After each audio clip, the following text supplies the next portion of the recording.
बिस्मिल्लाहिर्रहमानिर्रहीम। अस्सलाम वालेकुम व्यूवर्स, मैं वेलकम करती हूँ आपका अपने यूट्यूब चैनल ड्रेसिंग मेनिया पर। स्लीव की लेंथ कम पड़ रही थी, उसे मैं किस तरीके से एडजस्ट करूँ कि वो डिज़ाइन ही लगे, ऐसा ना लगे कि मैंने एक्स्ट्रा से फैब्रिक लगाया है। 7 इंच ऊंचाई का फैब्रिक लिया है, चौड़ाई के रुख पे उसे डबल फोल्ड करके क्रीज़ बताई है। पहला निशान मैंने 1 इंच की दूरी पे, बाकी दोनों निशानात हाफ इंच की दूरी पे लगाए हैं। क्रीज़ बनाने का मकसद ये है कि कपड़े के बैक पे मैंने ज़ीरो की फ्यूजिंग नहीं लगाई है। गर्मी के मौसम में फ्यूजिंग लगे हुए कपड़े थोड़ा सा इरिटेट करते हैं, तो हम लोगों ने पिनटक्स को ऐसे ही स्टिच करना है।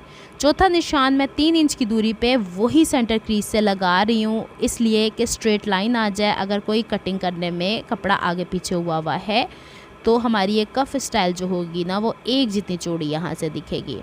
अब जो हमने 3 इंच पे निशान लगाए हैं, यानी चौथा जो निशान अभी लगाया है, उसे स्केल की मदद से स्ट्रेट लाइन ड्रॉ कर लेनी है। बाकी के निशानात को हमने जितने हिस्से पे निशानात लगाए हैं, निशान से निशान उठा के हम लोगों ने क्रीज़ बना लेनी है। क्रीज़ बनाने का फ़ायदा ये होगा कि हम लोगों ने इसके ऊपर पिनटक्स को स्टिच करना है। अच्छा, अब पिनटक्स हम थोड़ा सा डिफरेंट वे में स्टिच करेंगे। नॉर्मली हम सिंपल थ्रेड से स्टिच कर दिया करते हैं, लेकिन इस दफ़ा आपको थोड़ा सा डिफरेंट आइडिया देती हूँ कि हम लोग एंकर का थ्रेड अगर किसी भी कलर का जो हमारे ड्रेस से कंट्रास्ट होता है, बॉबिन के अंदर भर लें और फिर उसको अगर चलाएं तो बहुत खूबसूरती से वो उसकी लुक निकल के आती है। इसको आप चाहें तो हाथ से इसे ऊपर रैप कर लें, चाहे तो मशीन से जैसे हम रैप करते हैं थोड़ा टाइटली रैप करना है। इसकी बॉबिन के ऊपर जो अमूमन पेच होता है उसको लूज़ कर लिया जाता है, मैं नहीं करती।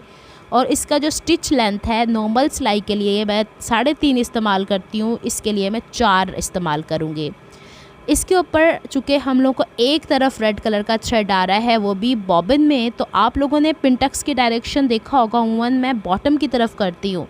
तो पिनटक्स की डायरेक्शन जब बॉटम की तरफ करनी है तो ऊपर की तरफ धागा चलना चाहिए, यानी कि आपने पिनटक्स की सिलाई करते हुए ध्यान में रखना है कि ऐसा ना हो कि एक पिनटक के ऊपर एक डायरेक्शन में रेड कलर आ गया तो दूसरे में उसी की डायरेक्शन में ग्रीन कलर आ गया।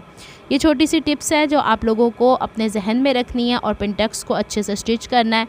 बखिए का साइज़ जब आप बड़ा करते हैं तो बहुत खूबसूरती से इसकी लुक निकल के सामने आती है।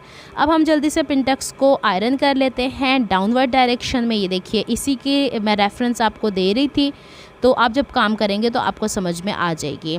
बैक से भी इसको आयरन कर लिया करें ताकि इसके अंदर कोई चुन्नट है तो वो निकल जाए। इस तरीके से पिनटक्स स्टिच हो जाती हैं। आप चाहें तो सिंपल स्ट्रेट सिलाइयाँ भी लगा सकते हैं। अब ये लेस मैंने कुर्ती में भी इस्तेमाल की थी। जो 3 इंच हाइट का मैंने निशान लगाया है उस पर ग्लू की मदद से इसे मैं फ़िक्स कर रही हूँ। आप UHU की मदद से फ़िक्स कर सकते हैं, सिलाई की मदद से भी, लेकिन सिलाइयाँ जितनी एक ही सिलाई में काम हो जाए तो वो मेरे ख़्याल में ज़्यादा बेहतर रह जाता है। लेकिन अगर ये आपके पास फैसिलिटी नहीं है तो आप सिलाई से ही इसे काम चलाएगा। अब इसके बाद हम लोगों ने इसके ऊपर इस्त्री फेर देनी है। इस्त्री से ये होता है कि ग्लू फ़ौरन से ड्राई हो जाता है, क्योंकि वो वाटर बेस्ड होता है और आपको इसकी जाली से कहीं ना कहीं वाइट नज़र आ रहा है ग्लू, तो वो ट्रांसपेरेंट हो जाएगा। अब स्लीव का हिस्सा लिया है हमने और फ्रंट से जितना हिस्सा हमने उसका ½ इंच फ़ोल्ड करना था, इस्त्री की मदद से फ़ोल्ड कर लिया है। और लेस के ऊपर जितना हिस्सा हमें छुपाना है उतना इसके ऊपर रख के हम लोगों ने किनारे की सिलाई लगानी है। इसके ऊपर भी आप चाहते हैं तो एंकर का थ्रेड लगा सकते हैं, लेकिन मुझे थोड़ा सा सिंपल अच्छा लगा है तो मैंने इसी हिसाब से ये काम किया है। अब एंकर का थ्रेड ऊपर तो हम चलाएंगे नहीं, तो फिर वो बड़ा लंबा काम हो जाता है। बहरहाल इसके ऊपर हम लोगों ने लब की सिलाई लगानी है और इसके ऊपर इस काम को कंप्लीट करना है। ये छोटे छोटे से पोर्शंस मैंने आपको दिखा दिए। कभी कभी लेस को स्टिच करते हुए धागा इधर उधर हो जाता है, तो इस चीज़ का ख्याल रखना है। इसको दोबारा से आयरन करेंगे। अब पूरे स्लीव के फैब्रिक को पलटेंगे बैक की तरफ और जो ऑलरेडी क्रीज़ बनाई है उसी के ऊपर क्रीज़ बना लेंगे। और हमने ऊपर से जितना हिस्सा फोल्ड करना है अकॉर्डिंग टू दिस मार्क, जो हम लोग का पहले सोइंग मार्जिन है, उसको इसके अंदर दबाते हुए ऊपर का हिस्सा फोल्ड करना है। इसके अंदर मैंने डबल साइडेड टेप दे दी है ताकि हल्का फुल्के से स्टिफनेस आती, ज़्यादा नहीं। अगर आपको मेरी एफर्ट्स पसंद आती हैं तो please like my videos, subscribe to my channel, hit on the notification bell for more updates.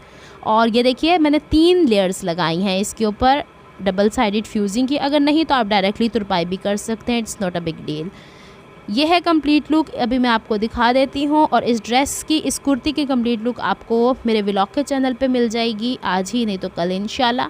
मिलती हूँ नेक्स्ट वीडियो में। अपना बहुत ख्याल रखिएगा, मुझे दुआ में याद रखिएगा। अल्लाह हाफिज़।